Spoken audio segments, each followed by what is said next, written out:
Do you like big, white, blobby masses with lots of tentacles? Do you like multi-step, layered processes for painting that are incredibly tedious? Good, because that's what we're doing today.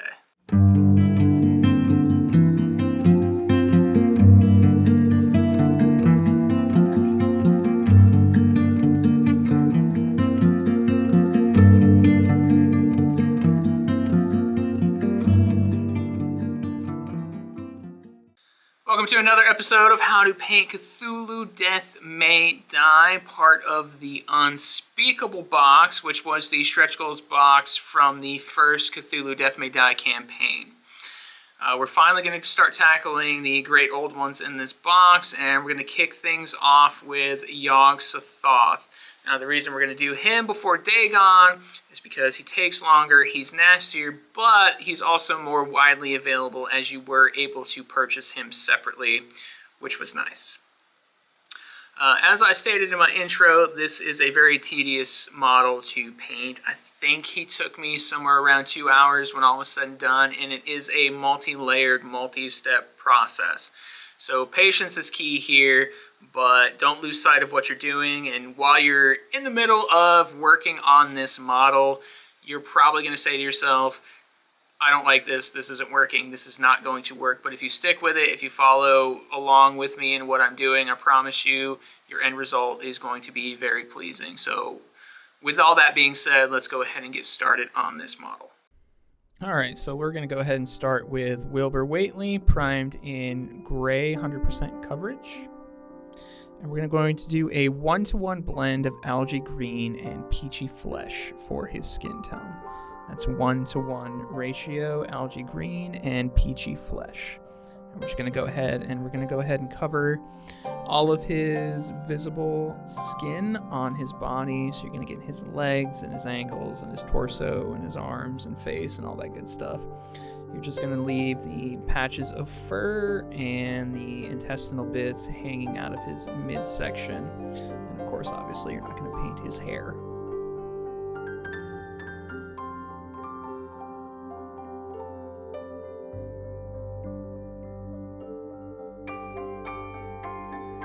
From there, we're going to go ahead and we're going to dive in with a little bit of dark wood, and we're going to use this color for the patches of fur on his legs as well as his beard and hair.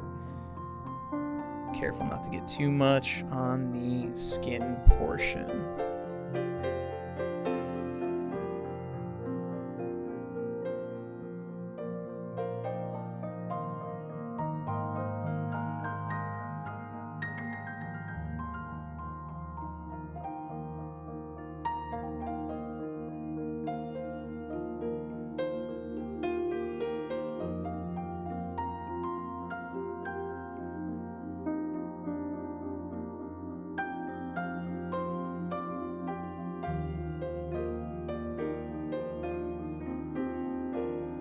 Little bit of a progress check in here. Make sure we're doing everything all right so far and we're happy. We're going to go ahead and we're going to switch over to aged hide now, and we're going to go ahead and get those fleshy tentacle intestinal bits, nastiness, whatever it's supposed to be. I'm still not entirely sure what it is. I just know that it's gross and it's sticking out of him, and we're going to go ahead and hit this, and we're going to hit that nasty little tail sticking out of his butt.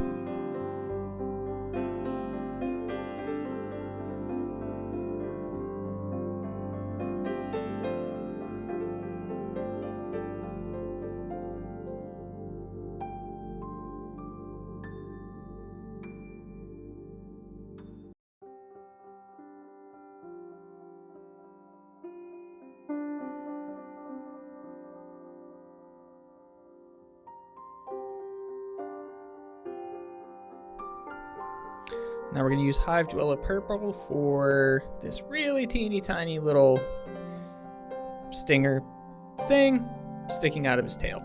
And, yep, just one color for just that one teeny tiny little piece. It's absolutely necessary. Don't argue about it. And then we're going to dive into some Occultist Cloak, and we're going to do these gnarly little hooves. Go ahead and be nice and heavy with them.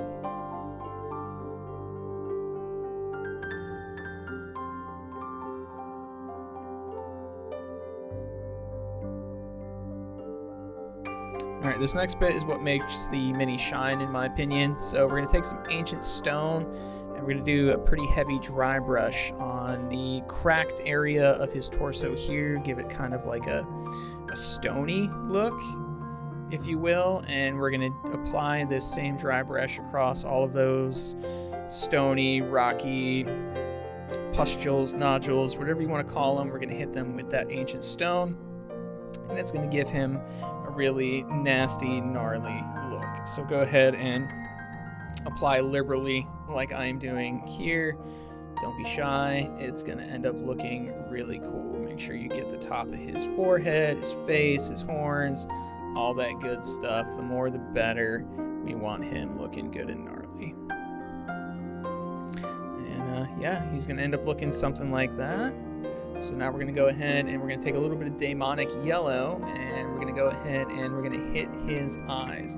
Now, you don't have to be super careful here. You can and should extend beyond the eye itself, because we're kind of creating a supernatural, otherworldly glow effect. So go ahead and put that in there. Then we're going to switch to matte white while that yellow dries, and we're going to pick out his teeth.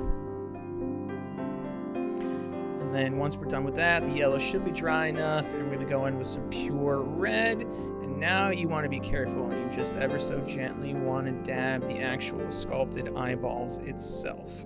And this helps sell that otherworldly supernatural effect. And then black your base, and we jump into Yog. Same thing, fully primed in gray, 100% coverage. And what we're going to do is we're going to take this Hive Dweller purple in speed paint medium, and you're going to go really heavy on a 1-to-1, leaning more heavy on the speed paint medium than the Hive Dweller purple itself. You probably actually could and should get away with more of a 2-to-1 ratio, so 2 parts of the medium and 1 part of the purple. But a 1-to-1 is what I did and will work. But in hindsight, I would probably thin it even further with that speed paint medium. And you're going to go ahead and you're going to cover pretty much the majority of this model in that color. Don't be shy about it. You're going to want to get in there. You're pretty much only going to leave the mouthy, tentacle-y bits that are sticking out in a more obvious fashion. So just go ahead and get in there and get gnarly.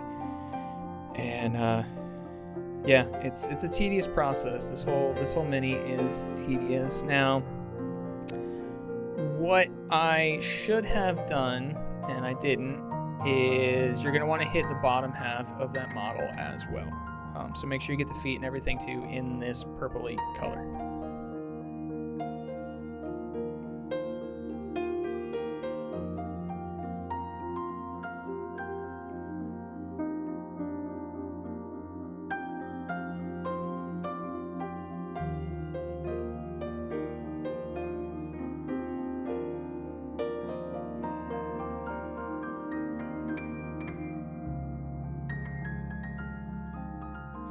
Alright, now for the next part of this process, you're going to really thin down matte white. I mean, you really want it thin, not quite to the point where you have zero control over where it flows to, but pretty much just on the cusp of that. And I don't show the whole process, but you're going to coat all that purple in that white color. This is a multi-step process, but I promise you it is worth it. So now we're going to do a 1-to-1 mix of ancient stone and matte white, and we're going to dry brush the entire surface area of the model with this combination. So you're going to get pretty aggressive with it. Don't be shy, don't be afraid of going overboard. You're just going to wax this whole model with that dry brush.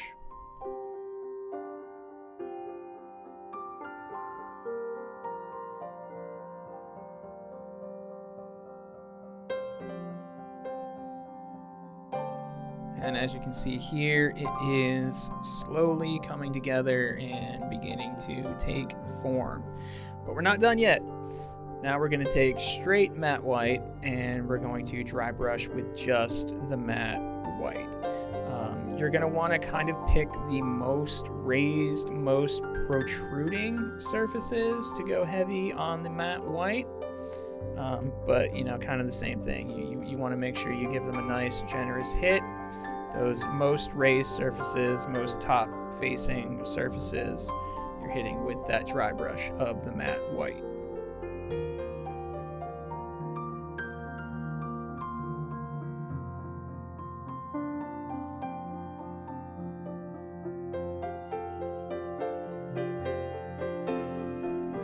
Now from here, we're going to move to Aged Hide, and we're going to hit the mouthy, teethy, fleshy areas of the model with this Aged Hide. Again, this is a very tedious process. There's a lot of kind of openings and mouths and holes and all that good stuff. But, you know, a little patience and a little perseverance, we're going to tackle it. So pretty much any place that you see teeth or claws or gaping maw of any kind, tentacles, all that stuff, you're gonna hit it with that Aged Hide. We're gonna become best friends with the Aged Hide, so just make sure you hit all those kinds of surfaces, all those areas with Aged Hide, and again, slowly it comes together.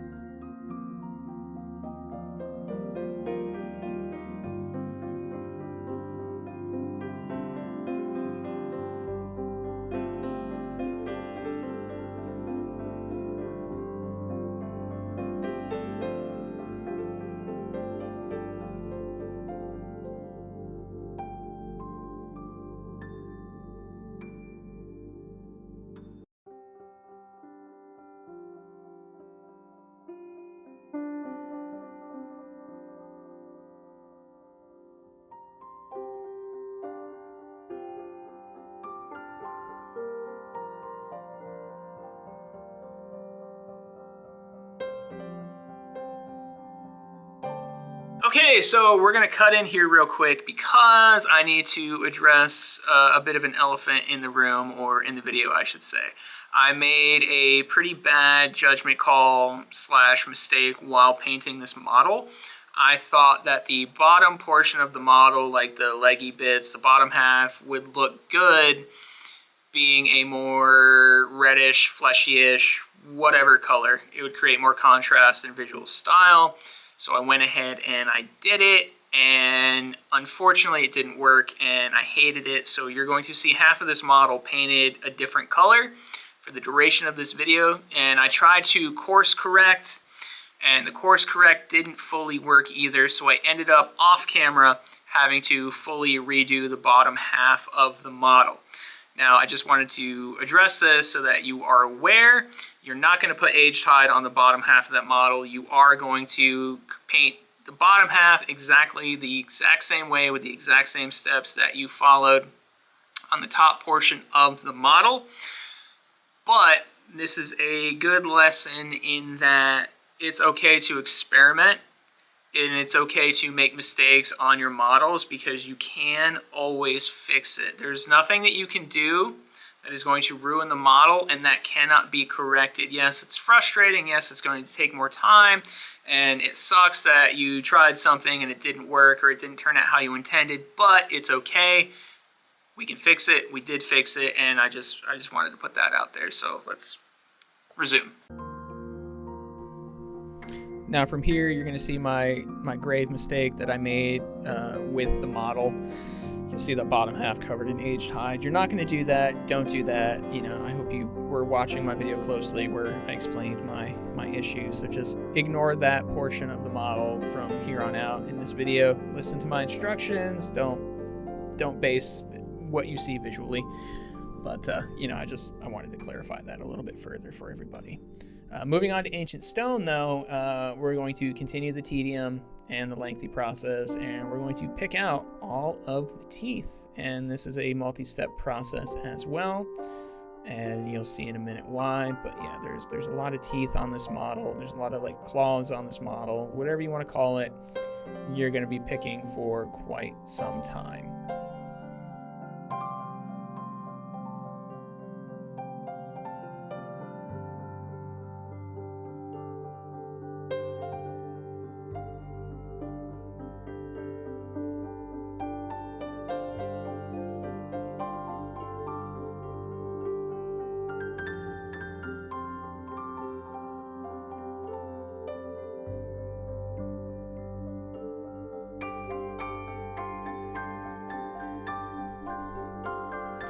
going to do a nice little check-in.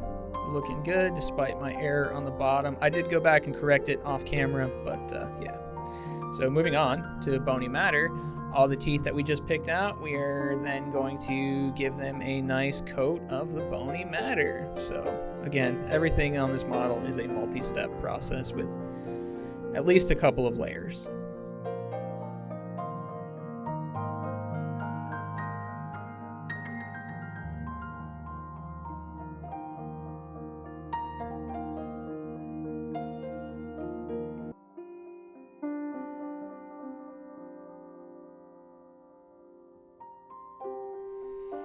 After finishing the teeth, what I decided to do is kind of hit a few of the areas with a second coating of that aged hide, just to kind of further accentuate the color and create that contrast. Now, his arm has these little spiny things dangling off of it. I also decided to hit that with the aged hide as well. So go ahead and give those a nice splash. Another check in here. See, he's looking pretty good aside from that bottom half, which again I do fix. But from there we're going to move on to ice yellow, and now we're going to continue the tedium. Are we sensing a theme here yet? We're almost there though, I promise. But we're going to hit like all of the eyes that are sticking out of this model with that ice yellow. So any eye that you find, go ahead and pick it with that. And then we're going to take a little bit of pure red, and we're just going to dot his main eye off of his main little face head there. And, nearing completion here. He's just about there. All that's left to do is black out that base. And if you follow my directions audibly, and don't make the mistake that I did, your finished results are going to look like this.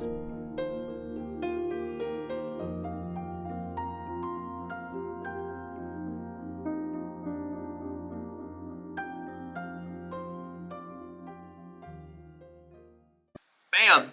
So the final painted result that you saw at the end was my corrected model, my corrected version, and that is what yours should end up looking like. This was, again, it's a tedious model to paint, and it's a lot of steps, and it's a lot of little teeny tiny details, and it's a lot of picking, and I get it, it sucks, but I think you can agree that the final result is definitely worth all of the effort.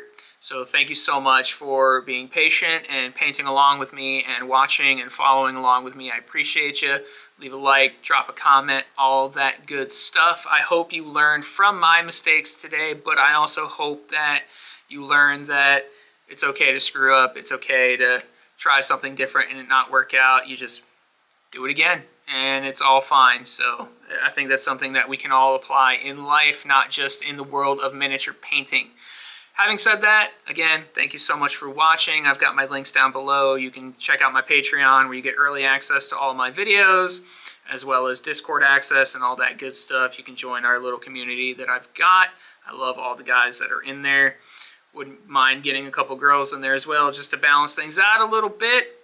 I've also got a link to my Etsy store down below as well, where if you don't feel like painting these models, you can send them to me and I will paint them for you and send them back. It is primarily a miniature painting service that I'm offering, but I do have items here and there that you can just purchase outright from me. And if there's something you want done that I don't have listed, just shoot me a message and I will create a listing for you. Now that all that's out of the way, again, thank you so much for watching. Thank you for sticking it out with me and helping this channel grow and thrive. I appreciate it, and we'll catch you on the next one. I do believe it's just one more for this series before we move on to Season 3, so we'll see you there.